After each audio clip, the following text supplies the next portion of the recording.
Ralph, you were telling me why the community had rallied together to purchase the lot. Why was that?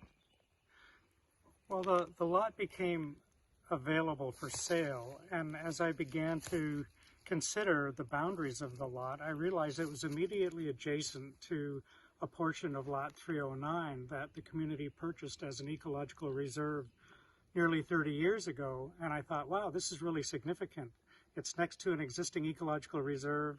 It runs along the road that everybody has to travel to get to Surge Narrows, which is where the community hall is, where the post office is, where the school is. So it's a vital corridor, and it would have been a major tragedy to see this clear cut. I think the islanders have had quite enough of that. It's clear cutting is nothing many of us embrace at all.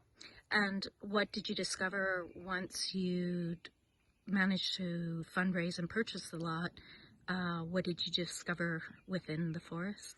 Well, as we began to try to identify the boundaries of it so we knew what we were buying, we discovered large, mature Douglas fir and cedar trees throughout. It's not a forest that will be compromised through climate change. It has about 90% of the stand is Douglas fir and cedar, which is going to do very well moving forward. And many of Reed Island's forests have a lot of hemlock, which is drought prone, but Lot 302 doesn't. And so it's great to have a piece of property growing trees that will survive anything that climate change will throw at us.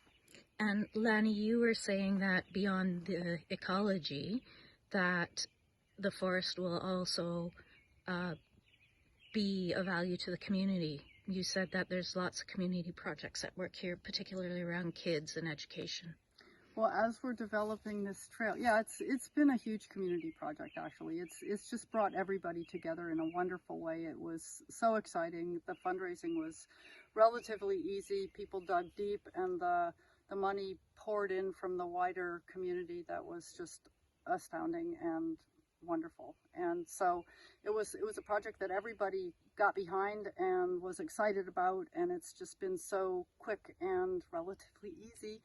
And now we get to build a trail through it and discover it and explore it. And so we have a very small school on Reed Island and some enthusiastic parents who are biologists and keen to involve the kids in building this trail, which is significantly been put together by kids. We've had some chainsaws and adults in the front of the team, and lots of young hands helping out and scuffing and making it a beautiful trail. So the kids are going to also, as a school project in the fall, they will be walking through here and learning about various things and creating the interpretive booklet that can be the trail guide. Awesome. Thank you. Anything that I didn't ask that you think I should? Well, I think it's been a wonderful process to acquire this property and to protect some mature and old forest.